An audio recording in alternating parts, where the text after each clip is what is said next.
Oh, what's up, party people? As I say, we are live on a Tuesday. DJs Talk. We are back, episode 5. We skipped a couple of weeks, so we're going to call this season 2. Guess that's the proper way to do it, season 2. Ain't that how sisters do it on BET? Y'all still watch them. So, number one, as always, if you're checking in, let us know you're there. Let us know where you're checking in from, whether you be a DJ, a caterer, a entertainer, whoever you are, whatever you do, check in. Let us know you are with us. And we're going to God daggone, we're going to let people come in because we got a whole lot to talk about. I got a special guest for y'all. Special guest.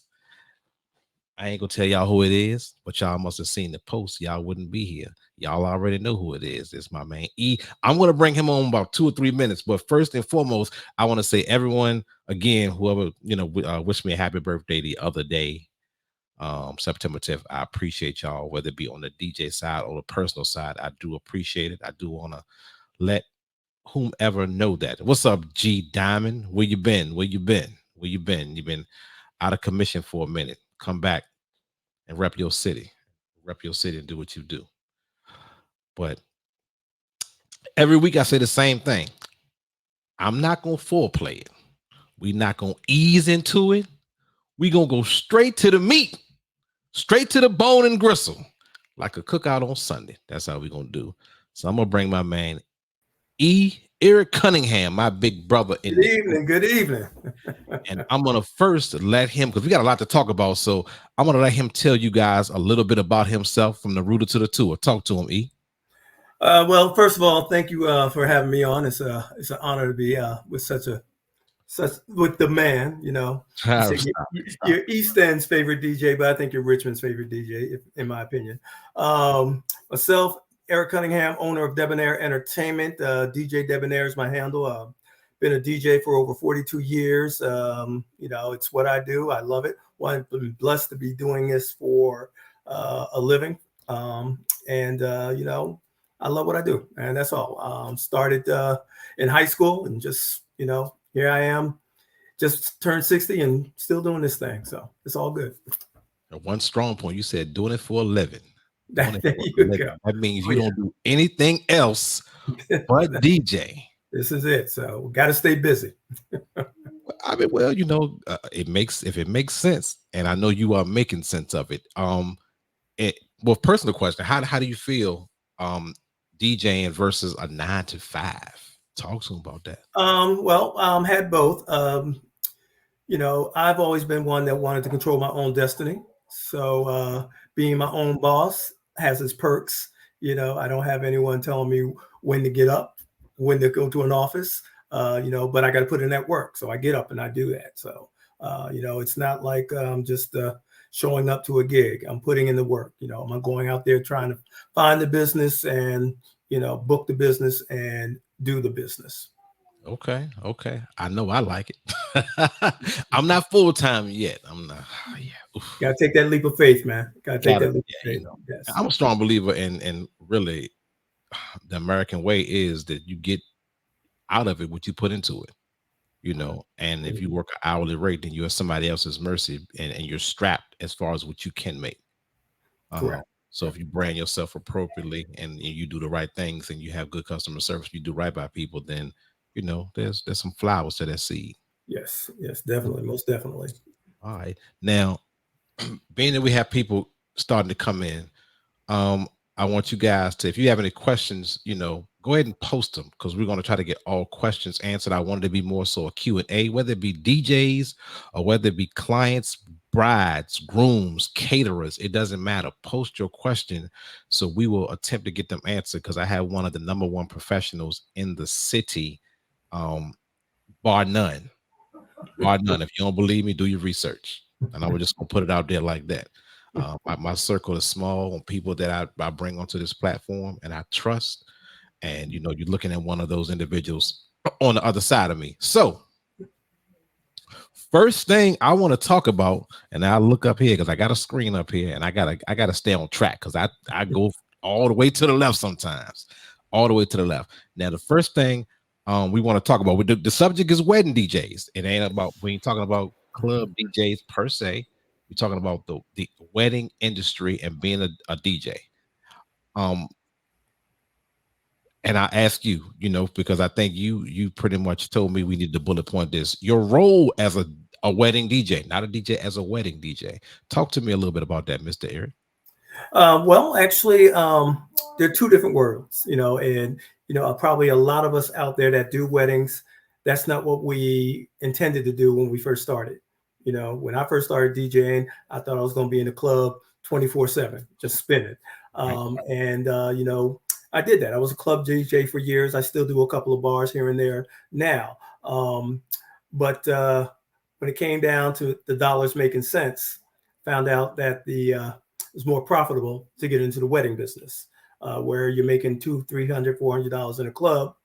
Weddings, you're yielding 2,500 to 3,000 if you're lucky. So those dollars made sense. So it took a while, but the light went on, and I was like, for 4 or 5 hours, I can bring home this versus, working a club 3, 4 times a week to bring home half that. So that's when the light went off. Weddings are, when you're doing a wedding, I like to say to be successful, you have to do 3 roles.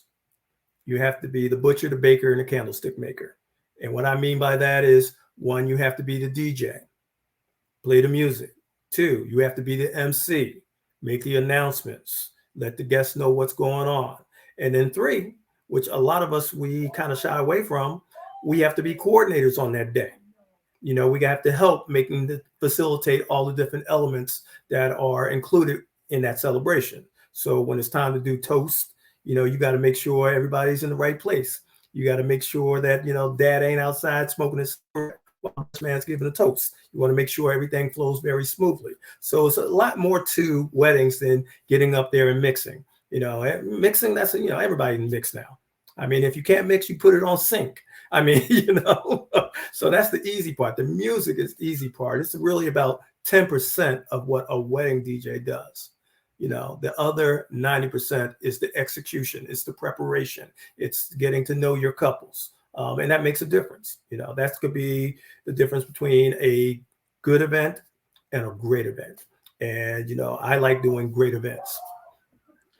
Accept nothing less. I'm glad you stated that. There are 3 elements to it. And the music, a lot of people initially, especially if it's your first wedding, they concentrate thinking, oh, it's going to be about the music. And really, it is 33.3% about the music.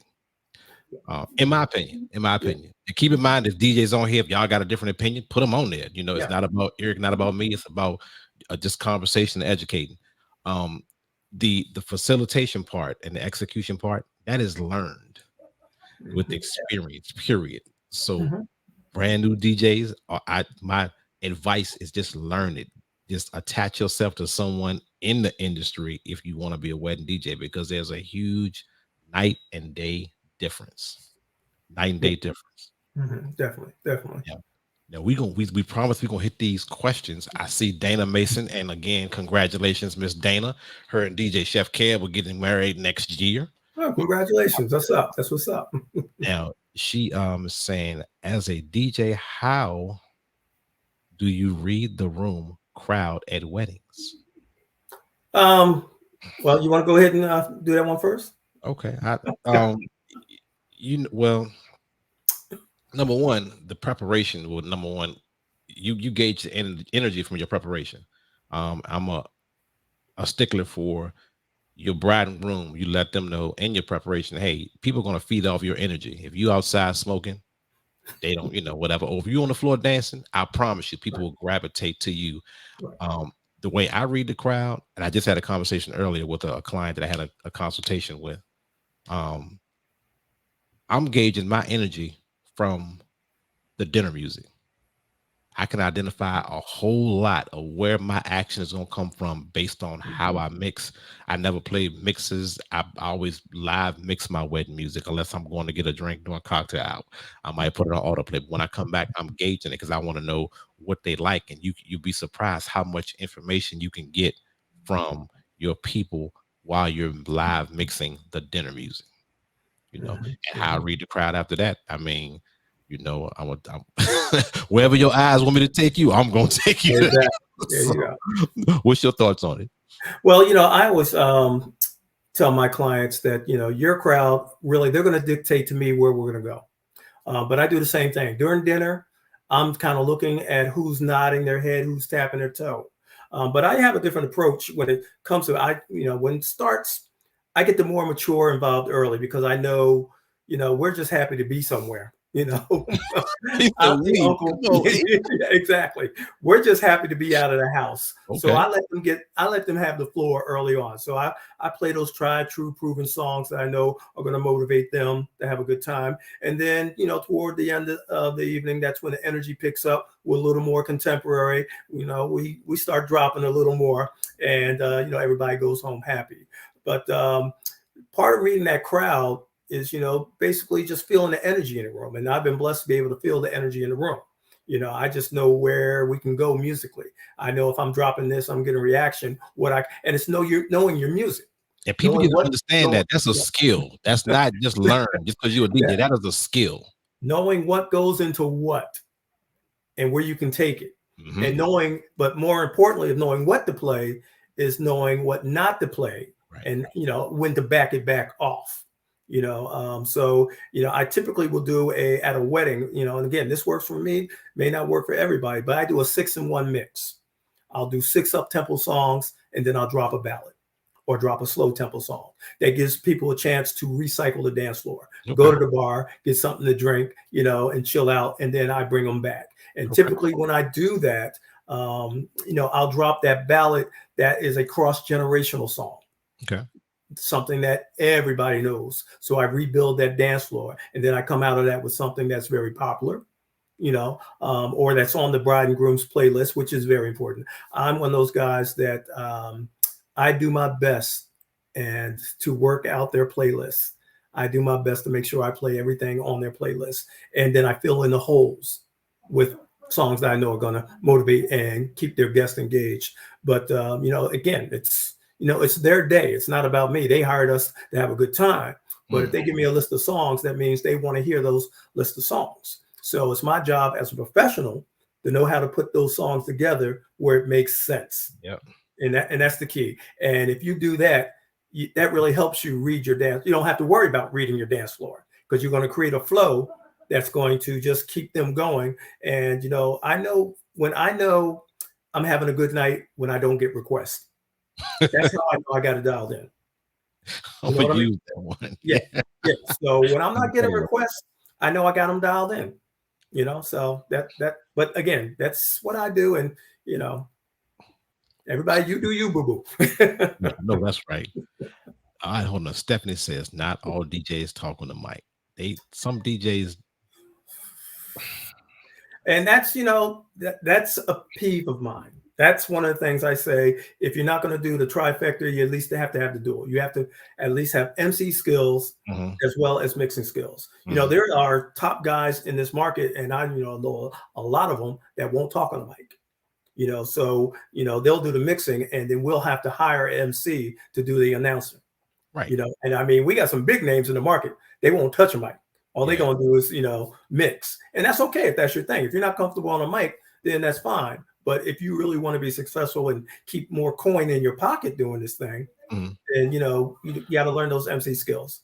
Well, and I think I've said on a previous podcast, you just have to create your product, Correct. Mm-hmm. and if you create your product with an MC, always have an MC that you can, and then price it appropriately, however that formula works for you. But if that's your product, put that out there, but also be consistent, you know, when you're reproducing, especially if you're subcontracting stuff out. Right. That gets And hard. and not let's not confuse an MC with being a hype man Mhm. at a wedding. Oh, right. Okay, got you. Right. At a wedding. 100%. It's 100%. different. It's different. So if you hire somebody, if you don't speak on the mic and you have somebody that will do the announcements or will serve as the MC, it's a big difference. Club hype man, wedding master of ceremonies. And your boy. Sean says, DJ Showtime, by the way, aka DJ Showtime. Shout out to you, my brother. He What says, up, Sean? when I get married, will you DJ mine? He has to be talking to you. He's talking to you. He's talking to you. Oh, he already knows.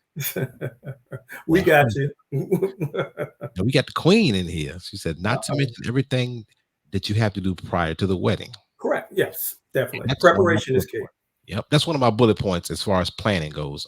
You want to touch on that real quick?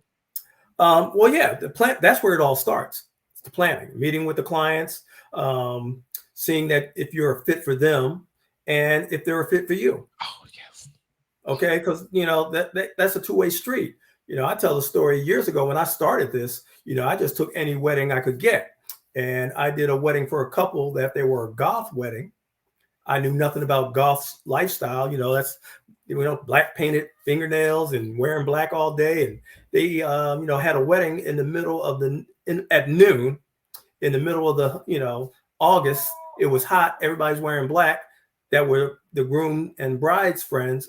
The relatives didn't understand what was going on, and I wasn't comfortable with the music, so it was a disaster. And after that one, I said, I'm not going to do any wedding that is not a fit for me, because that's going to affect my brand. And that's all you have at the end of the day is your brand. Right. It's you're touching on a whole lot of points that are excellent points. Your planning starts when you first talk to your bride or groom. That first conversation, that's planning. It is a little bit of sales, but it's planning. And you'd be surprised how much people take away from your first conversation, the way you talk to them, the way you set the expectation from them as well as from yourself. Now, I'm steadily learning myself that every client is not for me. There you go. This is true. Steadily learn. I've started learning that a couple of years ago, but it's really getting into I'm bottling my clientele up. Reason being that because I want to be the perfect DJ for them. With no matter, and I'm not talking about price. Price is like, and matter of fact, we go on there next. But price is secondary to what you really want to get out of your DJ. Because I might be we're two different. I can be a total opposite DJ from this person, but he might be a better fit for you for whatever reason that is. Exactly. So we have to be masters engaging if we are correct fit for each other. And that's what we do here at my agency.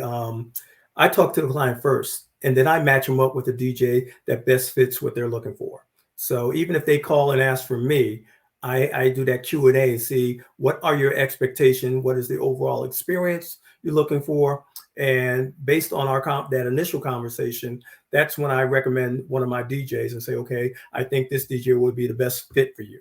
And it's all about that fit. You have to match their expectations, match the personality they're looking for, and match the skill set that they're expecting. Right. That's awesome stuff. And we got my man DJ Casino, who actually just left here not too long ago, left the crib. He says, what if you play all good music and all they want to hear, but you have a bad crowd or you have bad crowd participation? Yeah, well, it happens. I've done some events where I'm knocking it out the box, mixes and everything are good, but it's just not a dancing crowd. Right. They're having a good time. I've done a lot of weddings where at the end of the night, I'm like, well, dag, I didn't have any energy on the floor. So I thought I failed. I was like, well, I failed at this because nobody really danced. But they came up, they were like, you had a good time. They had a great time. They were like, it was awesome. 25 business cards. And I tell clients all the time, I was like, you can't make your guests dance. Mm-hmm. So, I got to help them set those expectations. And, at any wedding, really, you're only going to get 30 to 40% of the head count on the dance floor at one time. Right. That's just how it works out. So I know in our mind, we want that packed dance floor. In our mind, we're going, I got to have everybody out there. Right. You're not going to get that. Not at a wedding. You're not going to get that. So as long as you understand that, you're okay. You can do your job and not, beat yourself up throughout the evening saying, oh man, nobody's dancing. Sometimes it happens, sometimes it doesn't. Absolutely. I'm going to touch this question and 3 points. He said, "What if you play all good music?" Well, sometimes all good music to you is not good. All good music to them. Amen. Amen. So backtrack into the planning process and the tools that wedding DJs use to make sure that we're playing the right music. We've gauged their playlist, or even if they sent a playlist of 10 songs, gauging the flavor of the music that they like. Right. Now we have tools that they can give us a playlist. I don't really like that, but that's all in preparation. So keep in mind that the good music to you may not be good music to them. Right. So that should be talked about prior to even, going into the wedding. So you're saying that what they want to hear, if you plan properly, you already plan what they want to hear, and then a bad crowd participation. Suppose you have a uh someone is getting married and they're 65, 70 years old. You want those people tapping their toes, bopping their head, and you can see, like I was saying, you get the energy. I know if as a grandma, she might not be able to get up, but I Right. know she's doing just like this because I'm playing her song. So you'd be surprised. Just be cognizant of everybody that's in there. So they're getting a lot of what they need out of the music prior to them even hitting the party stage of a wedding. Mhm. Good. Just my opinion, though. Sure. Sure. Just my opinion. All right, now we're gonna go to the next. Let's hit pricing real quick because I know uh, pricing to me is probably third level on what you should be concentrating on when you hire a DJ. But I want to hear from a professional. You talk to me. Talk to me. Help me out. Well, again, here's the thing. Everybody has a different size wallet. That's number one. So, what DJ you can afford, this person may can't afford. What you have in a budget for a DJ, this person may not have in a budget for a DJ. So, but pricing to me is based on what you feel you're worth. Get what you are worth. And there's that pie is big enough for you to get a bigger slice. You look at it in 2022, there were over 61,000 weddings in the state of Virginia. Mm. 61,000 weddings in 2022. Average cost was $31,000. What slice of that pie do you think you deserve? So pricing, yeah, but you get what you can. Like I said, people get mad at Jordan because all the money that Jordan got. Well, I can't be mad at him. You said people get mad at Dak because he got all this money. I can't be mad at Dak. I mean, if you can get it, get it. But if you're asking for $2,500 for a wedding, then you need to give them $2,500 value. You need to do what it takes. You need to put in that preparation. You need to put in, your execution has to be flawless. And you have to be willing, again, to do all the elements that are going to help make that day a success so that the client and their guest has the best, experience that you can give them. And that's, I've been lucky because that's my approach. I'm like, okay, if I'm charging $2,500, you're going to get you're going to get a Mercedes. You can buy a Ford. Ain't nothing wrong with Ford. Got 4 wheels, steering wheel will get you point A to point B. But if you want to get somewhere in style, you want to ride in that let me ride in that Mercedes, baby. Then you got to up your game, and there's value to it. Again, with that number, like was in Richmond, what was it, about $7,642 weddings in Richmond last year. So, and the average cost was $1,000 to $1,900 for a DJ. That's what people were paying in this market. So you can get it. So I mean, we still have brothers and sisters out there DJing for $700, $800 for a wedding. That's below the mark what the market yields. Mm-hmm. The market is yielding $1,000 to $1,900 right now. So, take a chance on yourself. I mean, the light went on with me years ago. Again, when I went from like an $800 doing parties and weddings for $800, and then I went up to $1,500, and that was back in the late 90s. They were like, "You're crazy. You're not going to get that." I was like, "Well, all I can do is put it out there." Watch me. Mhm. Exactly. Put it out there. Yeah. And but you got to believe that you're worth it. And that was my thing. I said, okay, I'm worth this. I'm worth it. Right. So, have that don't be cocky with it, but have that confidence. Like, I'm going to give you the best possible experience for you and your guests. And Right. for that, you're going to pay a premium. Right. Simple as that. It's well, and I've said it before. People go to McDonald's for a reason. People go to Chick-fil-A for a reason. Yeah. You know, it's service. Um, it is number one. I'm a firm believer customer service will take you to the bridge, but Yes. you have to be able to deliver prime service for prime money. You know, Yes. $500 DJs are $500 DJs, and Mhm. $2,500 DJs are $2,500 DJs. You know, and also being able to explain why you're charging that much. Exactly. So important. Um, and this is my advice, and all the DJs that I work with that I'm teamed up with. Um, when people call, the first thing they want to know, hey, how much are you? How much do you charge? Right. Does that even really matter? You need to find out, number one, what I'm offering you. Because if I have a package that's offering you, you know, the lights, whether it be a photo booth, whether it be dancing on the clouds and something like that, and I'm giving you a cheaper price on the add-ons, and then again that brings the actual service price down for me, it makes more sense. But you have to give us the opportunity to lay that on paper or in conversation, that this is what I'm offering you. And I always, me personally, I'm like, you know what, just shop around, kind of see. And when Yes. they give you that lower price, just ask them what they're giving you. Because number one, I think I'm a DJ that kind of outworks a lot of people, but Hmm. Hmm. you're helping the industry when you tell them, hey, just go check them out, get their price, but ask them what they're giving you for that price. Because Right. if they're Exactly. charging you $400 less, but I'm giving you lights, I'm giving you a hour service, I'm giving you the master of ceremony skills that you need to basically get through your day.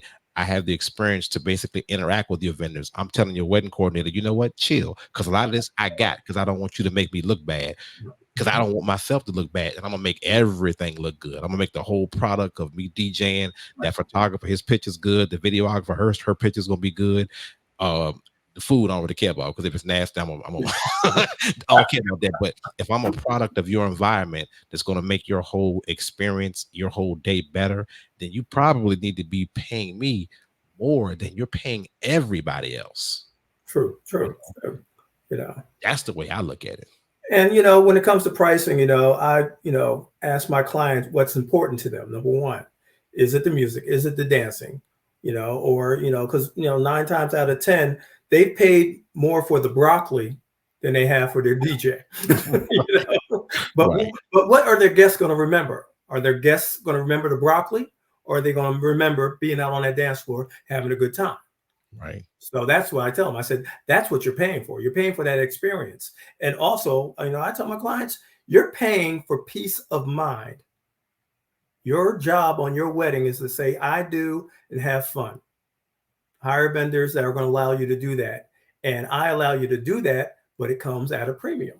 So, hey, that's what it is now. but bottom line, at the end of the day, charge what you think you are worth, Mhm. but don't sell yourself short. Right.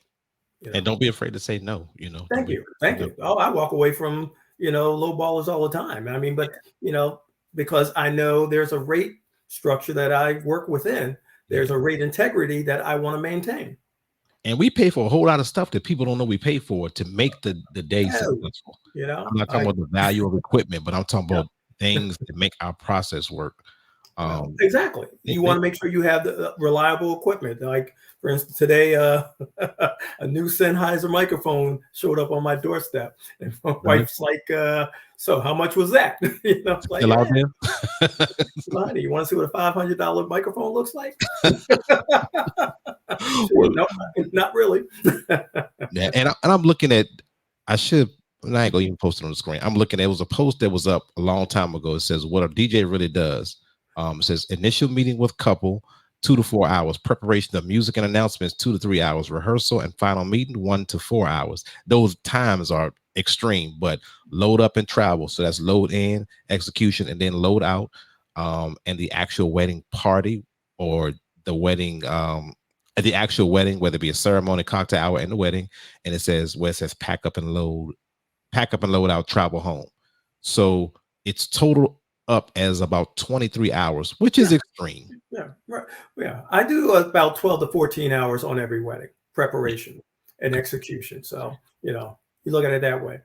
And if you do it per hour, you're losing money by charging Yeah. 25. No, Listen, no, just listen. And that's another thing. When you talk about pricing, I would shy away from doing, people say, well, how much you charge an hour? mm, I don't charge by the hour. I charge by the event.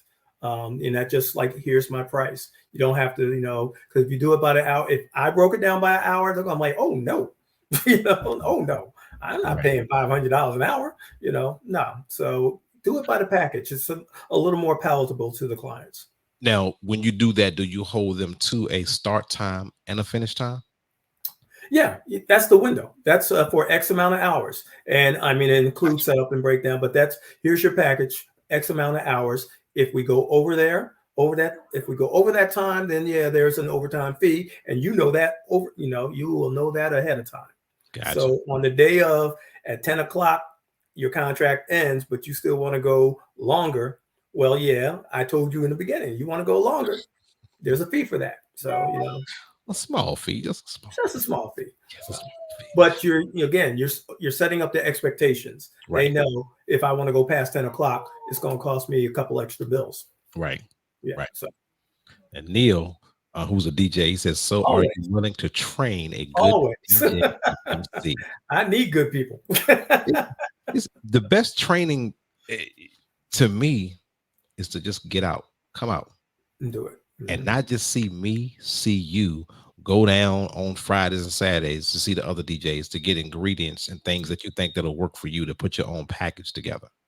Find out what works, find out what doesn't work, Mhm. and just develop your own product. But official training, now look out soon. I plan on doing seminars because I just do what I do. So I can't, like you said, that I'm just a small product of the environment that, I think I do my job well, but there's a lot of other people that do their job well too. So combine all of that and Yeah. do what you develop your product so you can do what you do and just, some formula of success for you. That's Mhm. my opinion on it. But And, and that's how pretty much I started. I went, number one, um, never stop learning. I still go to DJ conventions and mhm, I learn something at every DJ convention. Now, do I buy into everything everybody, is preaching? No, but I can take something away, incorporate it into what I do and make it work for me. But I'm always open to how this person does it. Well, how do you do it? Especially like, like across the nation, all the top guys, some, people like hate on them and say, oh, they're not getting $5,000 on a regular for a wedding. Some of them are. And I mhm, want to know why. Those are the ones I say, well, what are you doing? mhm, Why are you getting $5,000 for a wedding? mhm, I need to bend your ear. And mhm, okay, I feel that. I see what you're doing. That's not going to work for me, mhm. but I can take something from it and say, well, I'm not going to do it that way. I'm going to do it my way and Right, see if it works. So, right. but yeah, ask DJs if you can shadow them, show up at a wedding, be a roadie for a day Mhm. and see how they flow. But yeah, never stop. Always be a student of the game, you know, Gotta be. Gotta always be. be a student of the game.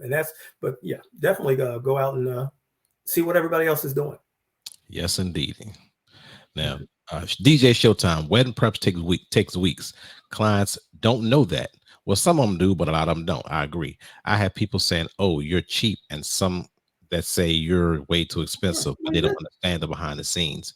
How do you approach that? again, it goes back to setting expectations. It goes back to knowing that everybody's budget is not the same. I'm sorry. And that based on just demographics. I mean, if young couples starting off, they just don't have the budget for that. Mhm. And there are people that are more established that are willing to pay more because they have it. In fact, people that make more expect more and aren't shy paying the price that you want to pay. This is an So interesting fact. yeah, go If ahead. if you're too cheap, you might lose that person because they think you're too cheap for a reason. Reason That's exactly. a fact. Exactly. especially in this industry. I ain't mean to cut you off, but that's That's something. the way it is. So if I'm DJing at the Jefferson, I know I can, quote a Jefferson price because that's that client's expectations. They want the best. They're doing, if they're playing Jefferson or, a state at River Run, I already know where their budget is at. So I feel comfortable giving them my price because I know they're used to that level of professionalism. And, that's just that's that world they live in. And they put value on that price tag. They say, if you are charging this much, you must be good. Right, right. So that's validation. That's the reverse end of it. It's Right. Mhm. yeah, I done told you a little bit my story. I'm like, you too cheap. Okay, thanks. Mhm. Yeah. Make me elevate my game and also the price tag associated with, with the brand. But uh, back to Showtime. Also, I had a prospective client come to a bar club that I played at, and my music was not their style. However, I am very versatile with the music. Has that ever happened? Oh, of course. Of Yeah. course. And that's where, again, going back to knowing your music and knowing your crowd. I've been blessed to be able to do all types of weddings. I do Middle Eastern weddings, I do Indian weddings, I do country weddings, I do, Billy Idol white weddings. In fact, I've done it so much that when it came to do an urban wedding, I forgot how to do a black wedding. So I was like, I don't know where to go. So, actually, I had to go and shadow one of my boys. It's like, well, what's going on? But you have to, me, I don't like to be in one zone. I don't like to be in one genre. I like to be able to be flexible enough to do any any type of wedding. So if you come to me, I want to be able to say, hey, I can do your wedding, but then I do my homework. Right. If I'm doing a Middle Eastern wedding, I'm doing my homework. I'm finding out what songs are banger. I'm finding out what's going on in their culture. What type of ceremonies are we going to incorporate, within that, reception or the ceremony. And actually, that helps add credibility when you're talking to that client. So if Hmm. I'm talking to like an Indian client or a Asian client, I'm asking, okay, are we going to do a tea ceremony? And they're like, oh, you know about that? Yes, I do. Jewish wedding. Are you going to do the horror? Oh, you know about that? Yes, I do. So Yeah. the more that you get out and do these things, the more, how you can show, again, you can validate yourself saying, yes, I know how to do that. But you got to be willing to do it. Right. I know guys that, they stay in their comfort zone. That wedding's not for me. I don't want to do it because they tell themselves, well, I don't want to mess it up. Well, if you do your homework, if you're a professional and put in the work, you're going to give yourself the best opportunity to make it a success. And that's it. You One just can't hundred show up percent. and play. Yeah, Yeah. that's you just can't show up and play. Well, the $200 and $300 DJs for weddings, they show up. They show up. No. They just don't know yet. Not yet. But Sean says, what platform have you found to be the best to reach prospective clients? Oof, oof. Um, for me, again, I've been blessed. 80% of my referrals, 80% of my leads are referrals from previous clients. They are from vendors, photographers, and wedding planners, and they come from the venues. So I'm lucky. I don't do a heck of a whole lot of marketing, which I really, really should. I do a lot of grassroots stuff. I do go around to venues and talk to wedding planners and ask them, hey, you got any clients that need our services that route. But for the most part, it's been word of mouth, and that word of mouth has been based on excellent, events. And I use Wedding Wire. I mean, my reviews on Wedding Wire, are they work for me. People go out there and like, okay, I see, you got 5 stars across the board. It's for a reason. And then when they read the reviews, and again, being blessed with reviews that aren't just music focused, they're talking about he went above and beyond. I had one couple that said, he would check on us more than the wedding planner checked on us, see if we needed anything. And they were like, that's not his job, but that's me. I'm there for the full experience. I want to make Right. sure everybody in that room feels like they're a part of that celebration, and Right. that bride and groom knows I am there for them. I'm not there for me just to play music that I want to hear. I'm there to help them make their success. So Right. Yeah, it's I don't think there's one platform that you can attack that you'll get, a lot of leads from that you can kind of depend on to create a lifestyle, with the exception of you. yeah, Because you if are you your platform.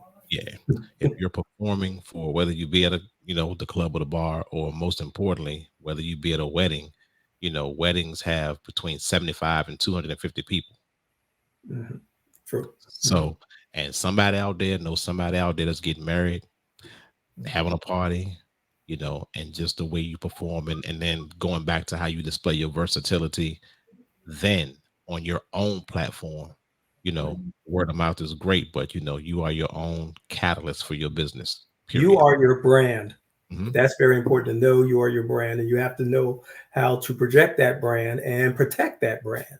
Again, like I said, like talking with Showtime, we play at the same clubs, and people, if we're doing our job right, people having a good time. They're like, "Yo, I want that brother. He's Right, rocking it. I want that same energy he's bringing here at the club. I want at my wedding."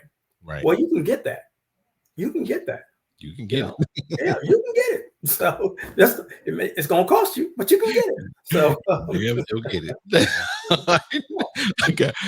Neil says, "Is there a way to get most of the professionals in the market to price accordingly and stop undercutting?" no, Yeah, no, simple we've been answer. preaching this. Again, I've been in this market for over 30 years, and I still cannot get everybody get on the same page to see the same, you know, to see that value. And that's because you're not going to have DJs that are comfortable charging over a certain amount. Again, that's just the way it is. That's just the way it is. So it would help if there was a standard, that there was you know, but you're going to get it. You're going to get they're going to undercut. It happens in every facet of every business. There's Right. somebody that's always going to charge cheaper, for what you do. Yeah. Well, not for what you do, but you know what I mean. There's yeah, to get the business, they will go low. Yeah. It the damn sure happens. And I've talked about it before. You don't know what someone's personal financial situation is. This You is know, true. from This is zero to anything. You yeah, know. You know. and keep in mind too, there aren't that many professional. This is what I do 24/7 DJs in this market. Um, I don't call them hobbyists, but there are a lot of DJs that have primary jobs, and DJing is their second job. I don't call it a hustle. It's just the way it is. It's like Right. here's my bread and butter, but I can supplement my main income by DJing. And Right. I don't knock you. Your hustle is your hustle. But they don't have to make $2,500 on a wedding because they get a regular paycheck. So the DJing is just like a little cherry on top of their paycheck, if you know what I mean. So they don't feel they have to charge full rate because I already got a full time job. This is side money. This is my vacation money. You know, for And I me, this is keeping my lights on money. Right. I think Flavor touched on that on the first podcast we had, because um, you have to be good. You have to be good, and if you're gonna go full time, it has to be your business, and you have to conduct business to gain more business. Correct. No business, no sales, no marketing. You can't just dive and say I'm a full time DJ. Is not happening. If you're that good, congratulations, but we talk levels, and there's just It's a so business. many It levels is. to It's a what we business. do, period. Yeah. Intro, I thought I knew a whole lot, and I may have known a whole lot, but I know more. And tomorrow morning, I'm gonna know a little bit more, Mhm. because we having this and these. I mean, those are excellent questions that people are asking, and and I'm gonna let me see one I want to throw out there. What do you say to DJs that, oh, price is too high? Is that price? Pride is too high. Um, or information to better their skills. I think Okay, so yeah, well, I mean, you can, there are, and if you're open to it, there are podcasts just like this one. There are seminars you can, there are um, uh, books, seminars, programs, DVDs, whatever. There's stuff out there that you can do privately, watch privately, but you got to do your homework. If you want to get better, that's up to you. Nobody's going to get better for you but you. So you can find it. YouTube is full of DJs out there telling you how they do things. But locally though, I would connect with somebody locally because they can answer those questions real time on what your concerns are, where you need to improve, or just talk to people. I mean, we are a brotherhood. When it comes down to it, we're a brotherhood, especially in Richmond. We do come together. We do share.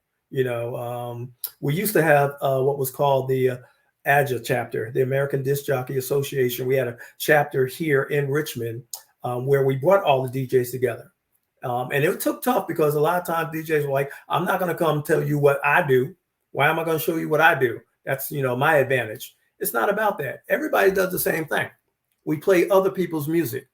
We're DJs. That's what we're doing. It's not our own music. I'm playing somebody else's music, just like you are. Am I right? 100%. So we may do it in different ways. We may put I can give you a song list of 20 songs, and you and I will not put those 20 songs together the same way. Mm-hmm. But talking about what 20 songs are out there to put together, Right. that That's benefits as well. Exactly. facts. That's facts. So All right, now we're gonna go to. I want to go talk about presentation. as far as when we go into, I guess, wedding DJs and the pricing, your presentation has to be on point. Your I'm a big fan of hiding wires. I don't like nobody to see my stuff. okay, yeah, I want everything to be clean. I don't want I want to use my words correctly because I don't want to do it to offend anyone. no, yeah, But when you go in it, when you diving into this wedding market and a certain clientele and a certain price point that you expect, you have to make sure that your stuff is clean. yes, Clean. yeah. I mean, Yeah. dressed appropriately groomed or groomed, just groomed, Yeah, yeah. Mhm. That's my take on it. You tell me, what do you do? What do you wear when Um, so yeah, presentation, your appearance is very important to me, especially again, that's part of why I can charge what I charge because you're going to get a very nice product. You're going to get a very clean look. Like I said, I have different systems for different types of events. I have system I bring out to a club, and then I have a system I bring out to a wedding. That's very sleek. Cable management is important. Speaker, if you're using speaker stands, speaker stand covers, so everything looks clean. A facade, doesn't have to be an expensive one, but you should have some type of facade to help cover up your equipment. Now, I know some of us like to flex, including myself, and have like the controller or the turntables out so guests can see them because it's like, hey, I'm rocking out on 12s. I'm a real DJ. I got 12s. A clean look. If a bride is wearing a $10,000 dress, she don't want to look over and see a Radio Shack setup. In my opinion. No, that's facts, man. Okay. I'm No. So that's yeah, facts. have a clean look. And as far as your attire, it depends on I asked my clients. I said, so what do you want me to wear? You want me to wear a suit? Do you want me to wear a tuxedo? What's your vibe? And they're like, you can wear a suit. You don't have to wear a tux. But if I'm working at the Jefferson or Dover Hall or a 5-star or 5-diamond establishment, I'm wearing a tuxedo at that night because I know there are going to be guests there wearing formal wear. So I want to match them. But I never, even if I'm doing like a VFW wedding, I'm not going to wear a tuxedo because I'm not going to outshine the couple. I want them to feel comfortable. It's not about me. It's about them. But being groomed, I find, being bald helps. Get that clean look. But no. That's our advantage. To be a good DJ, you gotta be bald. No, but yeah, it's about have pride in your appearance. There's nothing wrong with that, you know. But ultimately, at the end of the day, you got to do what's comfortable for you. But these are things that have helped me raise the bar personally, and raising that bar personally has allowed me to raise my rates. Yeah, raising that bar personally. No matter and I know what your price points, what you stated, but no matter what your price point is and where you think you are, you always have to be looking to raise the bar. Period. Because things, the evolution of where we are, we used to have, I mean, think about it. Tape decks, sorry, 8 tracks, tape decks, Crates of CDs, records, crates right. of And records. now where we are now, it Yeah. is easy to push buttons and play music. It's not easy to be a wedding DJ or a good wedding DJ. Period. It's not easy. Not easy at all. I think people look at it as being easy, and I think they look at it sometimes as being easier than if you were in a club. So I'm here to say on record that is very No, incorrect. no.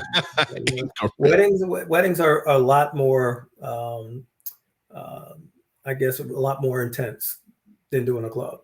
Right. Club, I mean, clubs are cool because you got, what's the old saying? Playing in a club is like playing Tetris on level 10 Oh for yeah. 4 hours. Right. That's my favorite saying, Yeah. because you got to know what block to drop next to keep that floor going.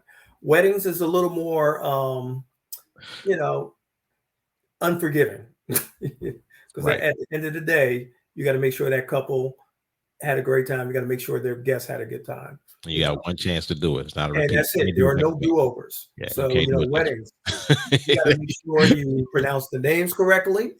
You got to make sure you have their first dance. You got to make sure, there are so many elements within a wedding that you have to be on point for. You have to bring your A game because, again, there are no do-overs.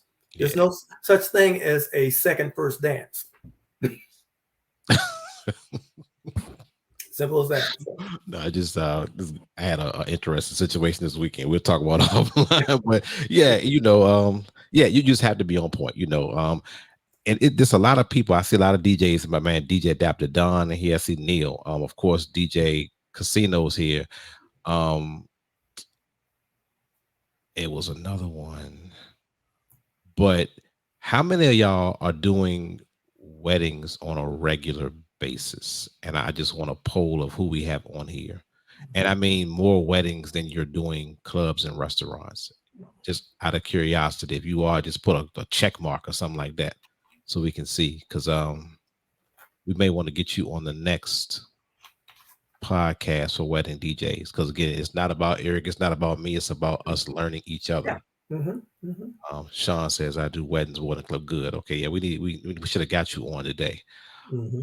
And why they're posting that? If I have any brides and grooms, and I see we got, I don't know how many people on here because it's come from different platforms, so I see different numbers. But if we have any brides or grooms on here, I want you to touch on um, communication throughout the process. Matter of fact, let me go first. Okay.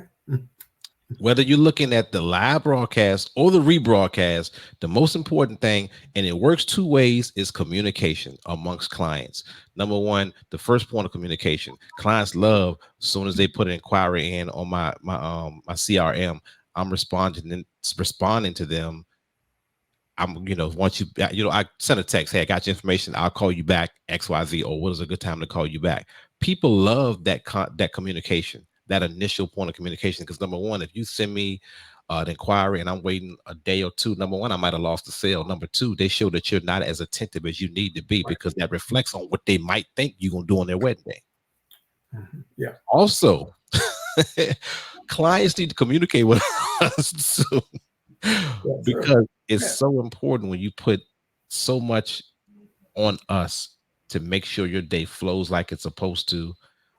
Mhm. like getting your music, to me in time, just having your timeline to me in time, having the diagram so I know what I'm working with. If you got a monogram, letting me know in enough time where I can case the venue to make sure you have a wall. Because everybody wants a monogram, but if you get to a building and you haven't just noticed that they have four walls that are glass, there ain't nowhere to put a monogram.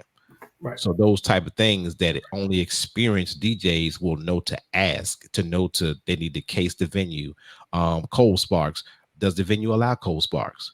Dancing on the Clouds, do they allow Dancing on the Clouds? You want to pay me for something that for real you can't even use because that day after that day, money's spent.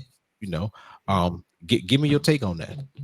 Um, that's a good point. First off, let's start with the lead. So, responding to your client. I've had one of the top wedding gurus in the nation. I attended his seminar, and his feel on that is you should get back to a lead on any platform, if it's a text, email, voicemail, within an hour, because they're shopping. The minute they reach out to you, they are already shopping, and don't give somebody else the chance to get in front of them before you. So even if it's like, you know, um, let them know that you received that lead. That's number one. So even if you send them a text or send them an email saying, thank you for reaching out. I cannot get to you right now.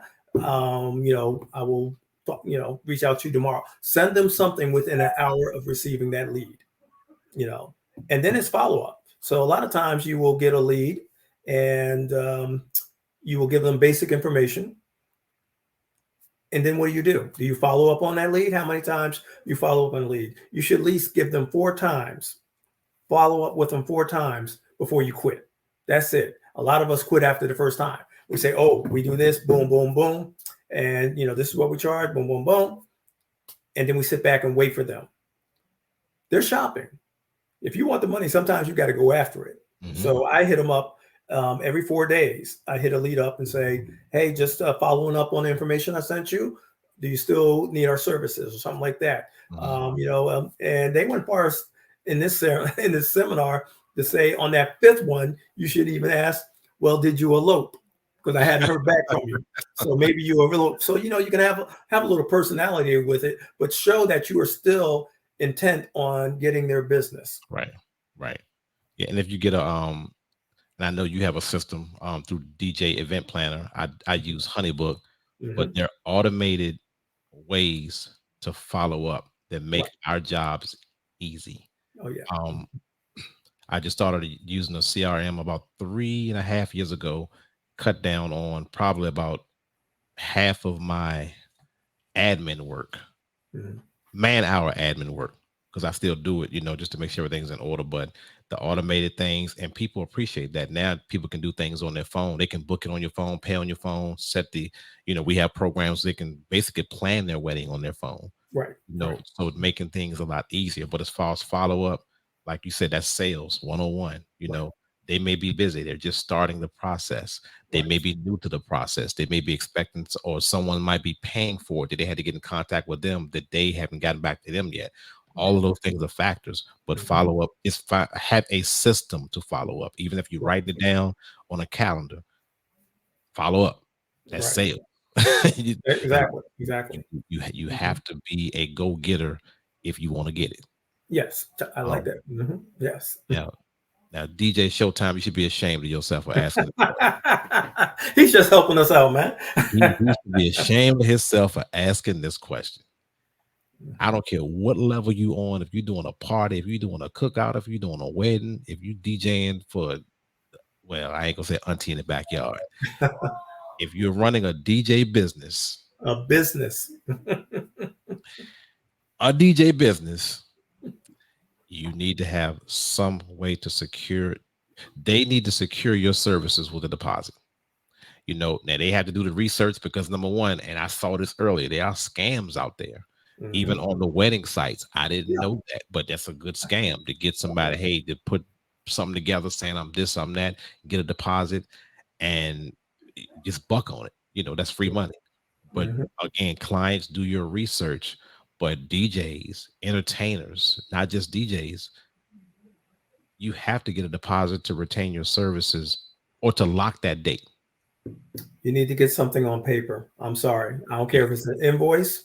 I would say go out, and there are templates out there, free templates that you can download for DJs. Hmm. But get something signed and get a deposit, non-refundable deposit. So if something goes haywire, now if there's an act of God or something like that and gets canceled, or that's fine. You can use it at your discretion. Like there's been times where I have refunded a deposit because something happened.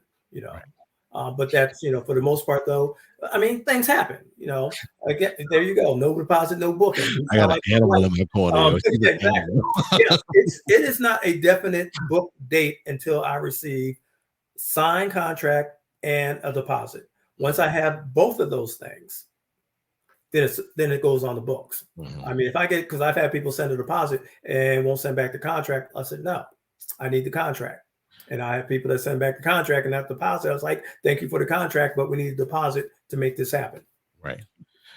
Then, um, I do have where, say for instance, somebody, but well, it's crazy because I got bookings for 2025 already.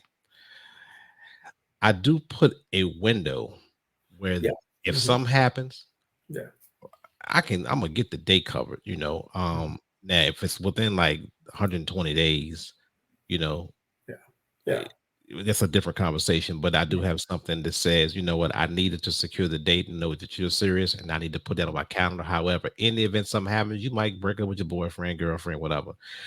I do try to transfer the deposit because I'm like, look, you know what, have a party, have a was about to get married party, whatever the case is. But um, I do. I'm not a creep. I'm not a business creep Yeah. because Yeah. there's enough enough compensation out there, and There's most nothing. likely the days would I mean the date will definitely get covered. There is nothing wrong with being a nice guy. Yeah. You can be a good businessman. And that's how I am. My, contract states that, so if we have an event coming up and in 3 months something happens, it's canceled, really my contract states that you are liable for the balance. Right. So, but, I could be that a-hole and say, yo, I'm sorry, things didn't work out. You still owe me $2,000. But I have, but and let me tell you, the pandemic taught us a whole lot. Oh yeah. Yeah. Yeah. Yeah. Yeah. Okay, the pandemic hit. We had 40 dates on the books already that got canceled because of the shutdown. You know what I'm saying? So you had people who scramble. Now there were companies out there that were charging starting at zero when the couples moved their date, to their first open opportunity. And you have people that would like, okay, we're starting the process all over. I didn't do that. I rolled the deposit over to that date. I was, I mean, but again, what works for me may not work for you. Yeah. Well, in most cases, some people told me to keep the deposits, but I let it hold for Yeah.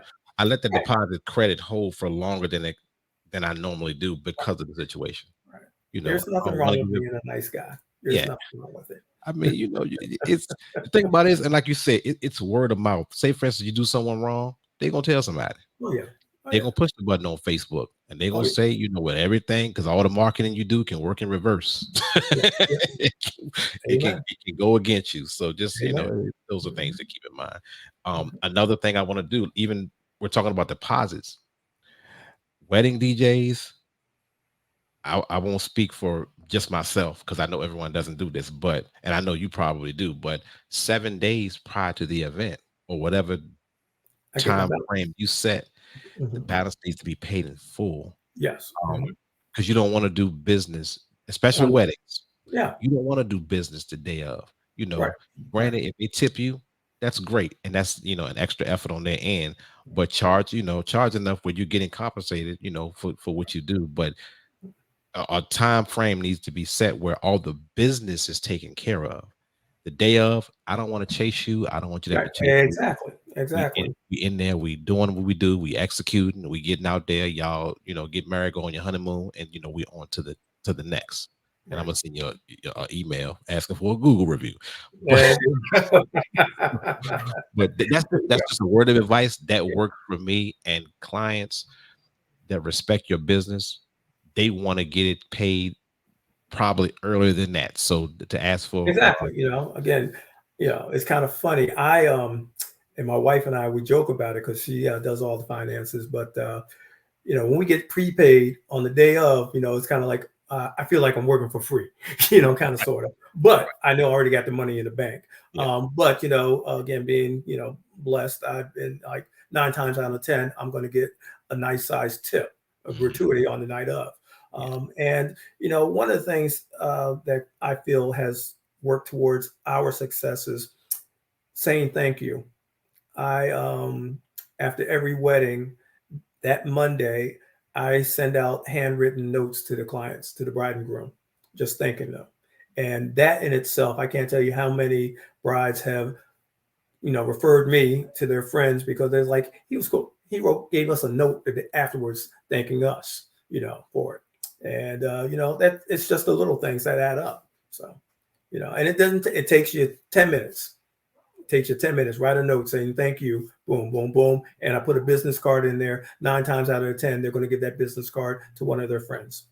yes, indeed. Hope we got a small intermission. I got somebody got to say, want to say something. Hold on. What's up, party people? It's your boy Promo J in the building. You're tuned in to DJ's Talk with DJ Mark J and friends. Make sure you follow the YouTube channel, Facebook, Instagram, all that other good stuff. We appreciate you tuning in. Now, back to the original scheduled program.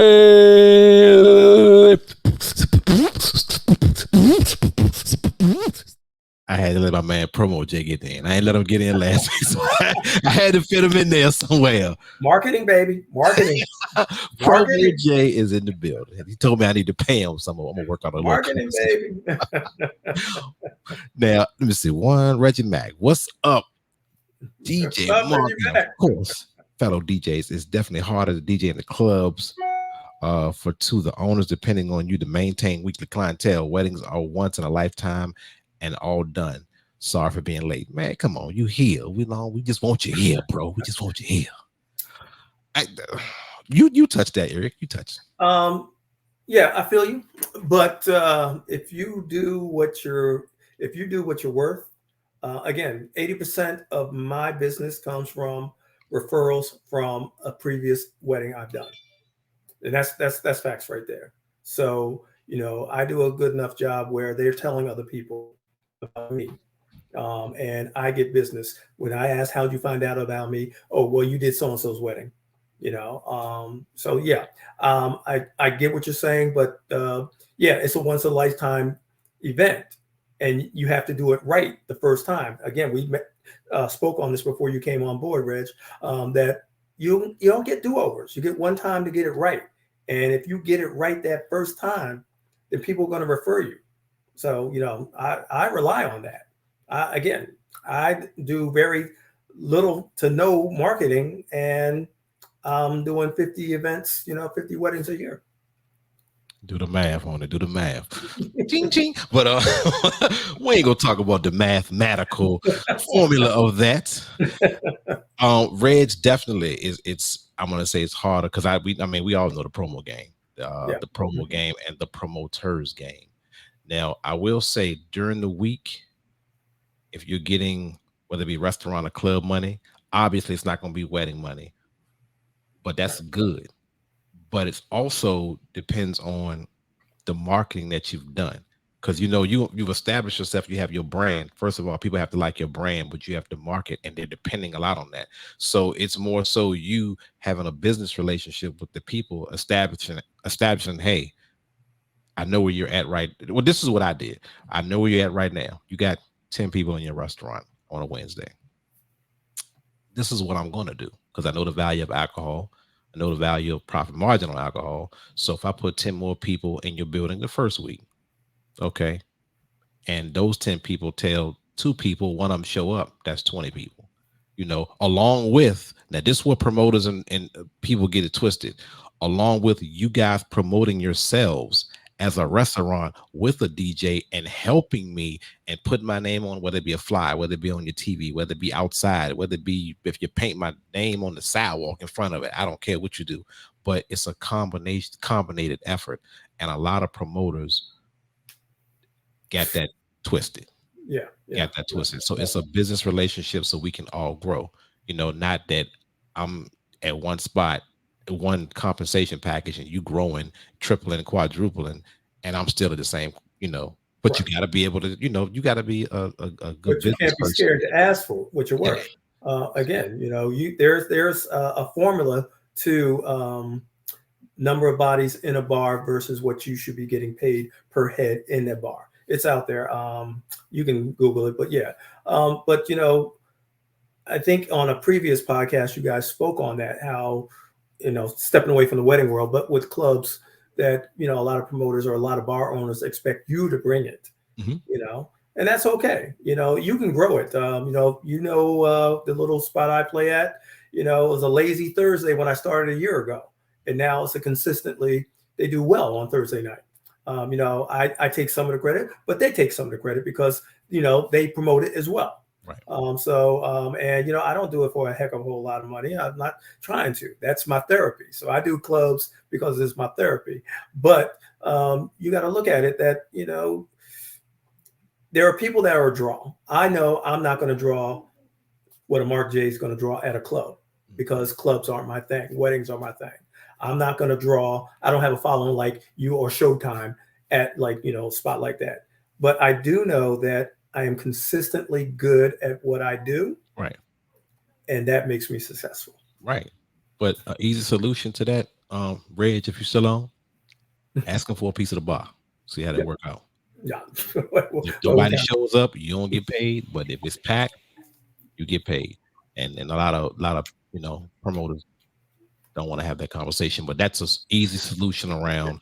I'm bringing people in your bar, or I'm not bringing people in your bar, because you can fire me if I'm not. But if I am, just compensate me accordingly. Right. Easy work. Easy work. Simple. That's not just in Richmond. That's but like you said, a lot of bars, restaurants, they don't understand the business. Yeah. We gonna we gonna get them there. What time? I don't even know what time it is. It's 10:13. Okay, well, let me see. We got a couple of more. Miss Janice, the queen, said he has done a whole family. If there are 5 daughters, he has done all 5 weddings. Yeah. It's not just being good, it's being consistently good. Oh, powerful. Yeah. Powerful. Yeah. So. Go ahead, Miss Janice. That's powerful. That's real talk, though. That's powerful. Hey, DJ Casino, we are not gonna be talking all night. You got a question? Bring it on. Bring it to the bar. We can get an answer for you. Now it's gonna be I ain't gonna say a fairly early night because I like to keep it to an hour, but I consistently go over consistently. I do want you to shout out all your information, everything you got going on, everything that you want people on the platform to know about Eric Cunningham, DJ Debonair Entertainment. Talk to him. Well, again, like I said, we're just a small little company trying to do big things. Again, it's being consistently good, being consistent at what you do. And I know I can be better. And I'm going to ask everybody in the room, all the DJs in the room, what could you do now better tomorrow? How can you improve? What do you see? It's take a hard look at yourself. What can I do? What can I change to be better? And it could be something small, but where do you see room for improvement with yourself? I mean, and you guys can start chiming in, but you ask yourself, what can I do better? I know me, I'm still a student in the game. Like I said, I'm still looking over DJ's shoulder going, ooh, I like the way you put that together. For me, it's always trying to, I guess, build my mixes better, finding out, oh yeah, I like that. What's making the crowd hop? Because Mark, when you spin, I'm right there going, let me see how they reacted. Showtime, when you're spinning, I'm over your shoulder going, okay, I see that. Yeah, I like that. So yeah, I train spot. I'm not ashamed. I will train spot in a minute because based on the reaction, I know that's what I need to incorporate into my set. Everybody has their own flair, but you can learn from watching other people. And I'm a big believer in that. I watch and learn. Again, I will be a student of this game until they throw dirt in my face. But yeah, we try to, like I said, I have about 5, 6 guys that we book on a regular basis. Each one of them, they get it. They know when you're out there representing the brand, it's not about you. It's about the client and what the client wants. And again, our goal is to make sure they have the best possible experience. But if you want to shadow me, if you don't want to talk one-on-one, grab coffee, I'm open to it. Again, I've been doing this for over 42 years, but I don't know everything. But I know a little something because I've seen a little something. Easy, easy. DJ Debonair has spoken. And Reggie's funny, man. He said, I've been DJ for 45 years. Okay, 3 years more than you, E. I've done hundreds of weddings. I totally agree that weddings provide that extra business. Crazy Marcus Jones, that I love the setup that you had. The last wedding last month, Reggie Mack was actually at a wedding. I think it was one of his family members. I know Reg. That's my man. That's the uncle in the business. Oh yeah. So yeah, I know when that picture was taken. I was at that. That was that's right. I did post a picture. That's right. So just find a couple of good shoulders to lean on. What they talking about networking. I'm touching on that. Find a couple of good shoulders to lean on, and just always, like you said, look over somebody's shoulder. Look at the different way. Add to it. If you like it, or then again, as a reaction to what people are doing, just gauge what that reaction is. Can you incorporate that? Can you duplicate it? Do you want to duplicate it? Can you add to it? Can you make it better? That's what the ticket is. It's not even about the money. When I didn't take it as being about the money. Not even about getting more money. It's about getting better, recrafting yourself if you have to. Not necessarily rebranding, but improving your brand, doing something extra, touching that extra person, that extra group of people that you have not touched since you've been doing what you do. And I'm a believer, if you put in the work, the money will come. That's the bottom line. You put in the work, the money will come. Yes. Blessings to all the former clientele. Hold on. Oh, B Sams is on here. I did see. I meant to shout out. What's up, B? He said, I loves weddings. It's a great venture. And you network with other vendors, caterers, photo booths, and florists. Exactly. He said something that we didn't touch on. Networking with those people is so very important. If you get a wedding planner, event planner in your pocket, it's golden. It's golden. It's and this market, Richmond, people say it's a city, but it's a big town. It's not really a city. Richmond's just a big town. And within the wedding community, it can be very cliquish. And that's just what it is. Mm-hmm. There are wedding planners that have their favorite DJs, their favorite photographers that they're always going to refer.